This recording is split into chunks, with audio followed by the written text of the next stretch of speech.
नमस्कार. मी चिंतामणी सहस्रोते. रागरंग.com मध्ये आपलं सहर्ष स्वागत आहे. मी आज बोलणार आहे ते सांगली जिल्हा मध्यवर्ती सहकारी बँकेच्या उपाध्यक्षा जयश्री वहिनी पाटील या नजीकच्याच काळामध्ये कोणत्या पक्षामध्ये प्रवेश करतील याबद्दल. जयश्री वहिनी पाटील या काँग्रेसच्या नेत्या आहेत, परंतु विधानसभेच्या निवडणुकीत त्यांनी काँग्रेसच्या अधिकृत उमेदवाराविरुद्ध बंडखोरी केली आणि साहजिकच त्यामुळे काँग्रेसचे उमेदवार पृथ्वीराज बाबा पाटील यांचा सांगली विधानसभा मतदारसंघात पराभव झाला. त्यानंतर काँग्रेस पक्षानं जयश्री वहिनींच्यावरती कारवाई केली आणि त्यांना पक्षातून काढून टाकलं. साहजिकच त्या आणि त्यांचे कार्यकर्ते, शेकडो कार्यकर्ते त्यांचे सांगली विधानसभा मतदारसंघात आहेत, तसेच मिरज पूर्व भागात आहेत, कुपवाडमध्ये आहेत, असे अनेक कार्यकर्ते त्यांचे आहेत. हे त्या वेळेपासून साधारणपणे अस्वस्थ होते. काय काय करावं असं त्यांना समजत नव्हतं. त्यामुळे त्यांनी आणि त्यातच आता निवडणुका पुढे आलेल्या आहेत. स्थानिक स्वराज्य संस्थांच्या निवडणुका आहेत. विशेषतः सांगली मिरज कुपवाड महापालिकेची निवडणूक जवळ आलेली आहे. जिल्हा परिषदेची निवडणूक जवळ आली. पंचायत समितीची निवडणूक जवळ आली. अशा वेळेला आपण कुठल्या तरी भक्कम अशा पक्षाचा आधार घेतला पाहिजे असं साहजिकच कार्यकर्त्यांना वाटतंय आणि त्यांनी त्या दृष्टीनं जयश्री वहिनींकडे आग्रह सुरू केला होता आणि त्याला अनुसरूनच जयश्री वहिनींनी कळंबी मिरज तालुक्यातलं जे कळंबी गाव आहे तिथं एक कार्यकर्त्यांची बुधवारी बैठक घेतली आणि त्या बैठकीमध्ये त्यांनी कार्यकर्त्यांना आपापल्या सूचना मांडायला सांगितलं. काही कार्यकर्त्यांची त्यांनी प्रत्यक्षसुद्धा व्यक्तिगत चर्चा केली. साधारणपणे असं दिसतंय की त्या बैठकीमध्ये असा सूर होता की आपण अजितदादा पवार, उपमुख्यमंत्री अजितदादा पवार यांच्या नेतृत्वाखालच्या राष्ट्रवादी काँग्रेसमध्ये प्रवेश करूया, असाच बहुसंख्य कार्यकर्त्यांचा सूर होता. काही जणांनी भारतीय जनता पक्षात पण आपण जावं, तिथंही आपल्याला न्याय मिळेल अशी काही सूचना काहींनी केली. परंतु एकूणच मदनभाऊ पाटील स्वतः, म्हणजे माजी मंत्री स्वतः मदनभाऊ पाटील, त्यानंतर जयश्री वहिनी पाटील आणि त्यांचे सर्व कार्यकर्ते यांची प्रकृती आणि त्यांची विचारधारा ही भारतीय जनता पक्षाशी मिळतीजुळती नाही. त्यामुळे भारतीय जनता पक्षात ते प्रवेश करतील असं वाटत नाही. काँग्रेस पक्षानं तर त्यांच्यावर कारवाईच केलेली आहे. त्यामुळे पुन्हा काँग्रेस पक्षामध्ये त्यांनी प्रवेश करावा अशी खटपट स्वतः खासदार विशालदादा पाटील आणि आमदार विश्वजित कदम यांनी करून पाहिलेली आहे. परंतु त्या पुन्हा काँग्रेस पक्षामध्ये जावं का हा सुद्धा एक प्रश्न आहे. राष्ट्रवादी काँग्रेस, जी शरद पवार साहेब यांच्या नेतृत्वाखालची राष्ट्रवादी काँग्रेस आहे, त्या राष्ट्रवादी काँग्रेसमध्ये सुद्धा जाण्याबद्दल कार्यकर्त्यांचे काही फारसे अनुकूल मत आहेत असं दिसत नाही. त्यामुळे साहजिकच एकच पर्याय शिल्लक राहतो आणि तो म्हणजे राष्ट्रवादी काँग्रेस, अजितदादा पवार यांच्या राष्ट्रवादी काँग्रेसचा, आणि तो त्यांच्या सगळ्यांच्या दृष्टीनं सोयीचा आहे. एक तर ही राष्ट्रवादी काँग्रेस जी अजितदादा पवारांच्या नेतृत्वाखालची आहे ती त्यांना नवीन नाही, कारण स्वतः मदनभाऊ पाटील यांनी सुद्धा राष्ट्रवादी काँग्रेसचे नेते म्हणून सांगलीमध्ये काम केलेलं आहे. त्यांचा जो गट आहे तो सांगलीमध्ये महापालिकेमध्ये सत्तारूढ सुद्धा झाला होता. तो राष्ट्रवादी काँग्रेस म्हणूनच सत्तारूढ झालेला होता. त्यामुळे त्यांना हा पक्ष नवीन नाही. शिवाय अजितदादा पवार यांच्या कामाचा एकूण जर आपण सगळा आवाका पाहिला आणि त्यांच्या कामाची कार्यशैली पाहिली तर ते कार्यकर्त्यांना खूप ताकद देतात अशी आता सगळीकडे जोरात चर्चा आहे आणि ते सगळ्यांना माहीत पण आहे. ते काही नवीन नाही. अजितदादा पवार हे सुद्धा ह्या सगळ्या गटातल्या कार्यकर्त्यांना काही नवीन नाहीत. त्यांच्यावर चांगली ओळख आहे. खुद्द जयश्री वहिनी पाटील आणि त्यांच्या सगळ्याच घराण्याची अजितदादांच्या बरोबरची चांगली ओळख आहे. त्यामुळे त्यांना अजितदादा पवारांच्या पक्षाचा मार्ग हाच सगळ्यात सोयीस्कर वाटतो. एक तर अजितदादा पवार ताकद देतात, कामं करतात, कार्यकर्त्यांना बळ देतात, त्याच्या पाठीशी उभं राहतात आणि या दृष्टीनं त्यांना पुढच्या आगामी निवडणुकांच्या दृष्टीनं ही फार मोठी जमेची बाजू वाटते.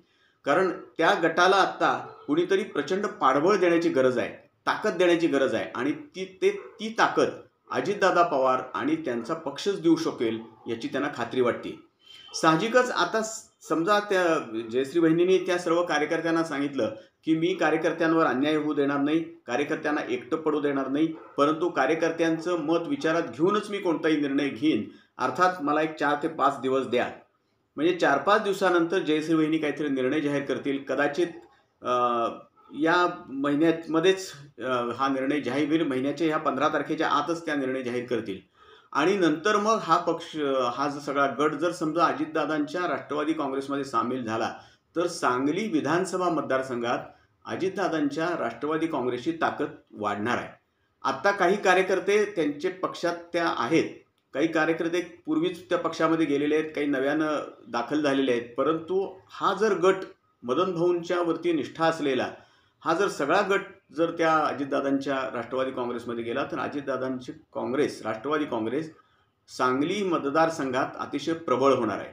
त्याचबरोबर मिरज तालुक्यातही या गटाचा प्रभाव आहे आणि सांगलीतल्या म्हणजे पलूस तालुका आहे, तासगाव तालुका आहे, कवठेमहांकाळ तालुका आहे, जत तालुका आहे, अशा ठिकाणी सुद्धा थोडीफार प्रमाणात या गटाचा प्रभाव आहे.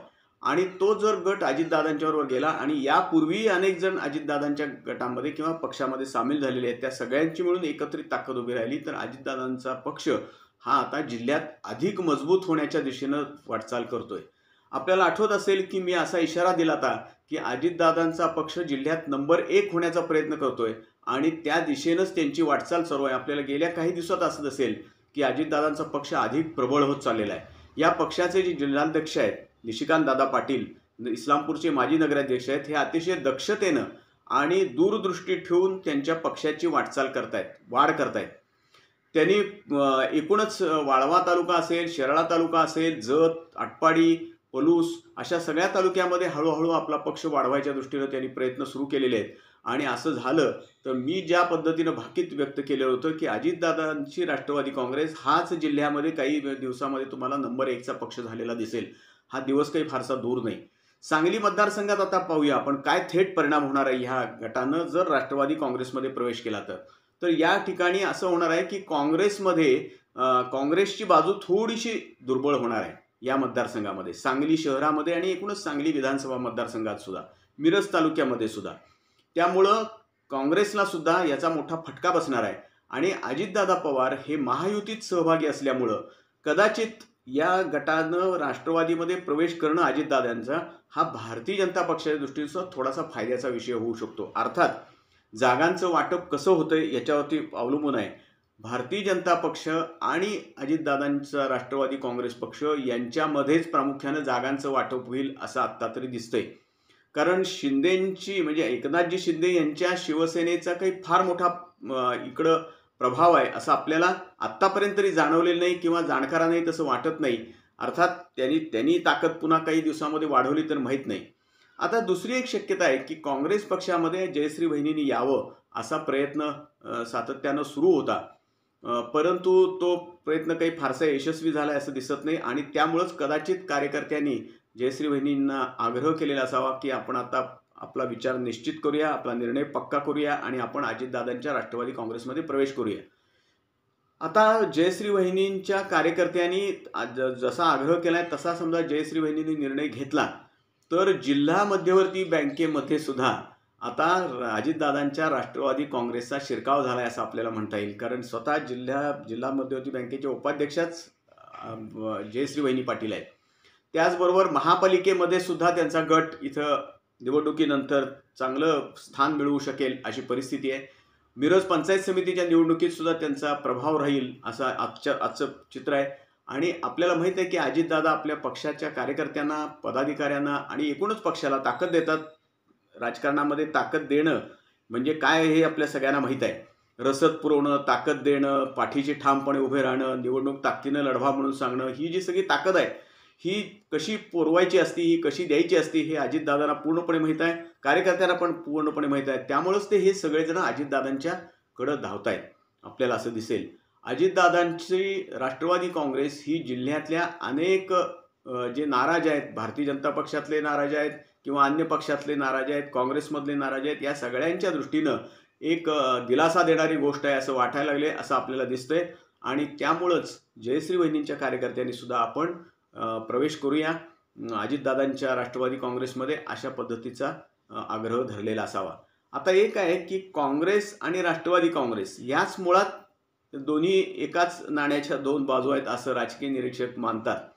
त्यामुळं ताटात सांडलं काय आणि वाटीत सांडलं काय अशीच परिस्थिती पूर्वीसुद्धा असायची.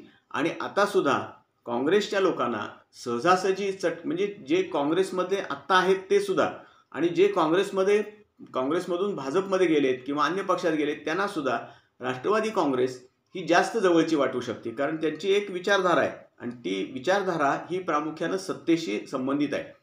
ही सगळी मंडळी सत्तेशी संबंधित असलेली आहेत.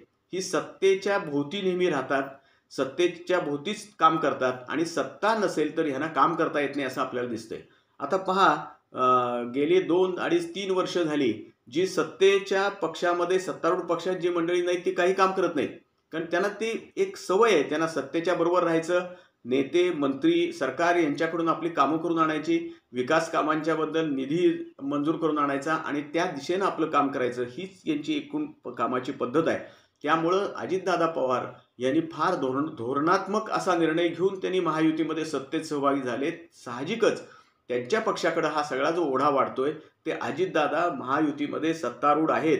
त्यातही त्यांच्याकडे अर्थमंत्री पदासारखं एक अत्यंत महत्त्वाचं खातं आहे आणि अजितदादांचा एकूण स्वभाव आणि एकूण कामाची शैली ही धडाक्यानं काम करायची आहे. यामुळे अजितदादांकडे सध्या जोरात सगळ्यांचा ओढा वाढतोय. साहजिकच जयश्री वहिनी पाटील आणि त्यांचे सर्व कार्यकर्ते हे अजितदादांच्या राष्ट्रवादी काँग्रेसमध्ये सामील झाले. म्हणजे आता होतील का नाही आपल्याला अजून निर्णय नाही, कारण जयश्री वहिनी सांगितले मी 4-5 दिवसात काहीतरी निर्णय घेईन. झाले तर आश्चर्य वाटायचं काही आपल्याला कारण नाही.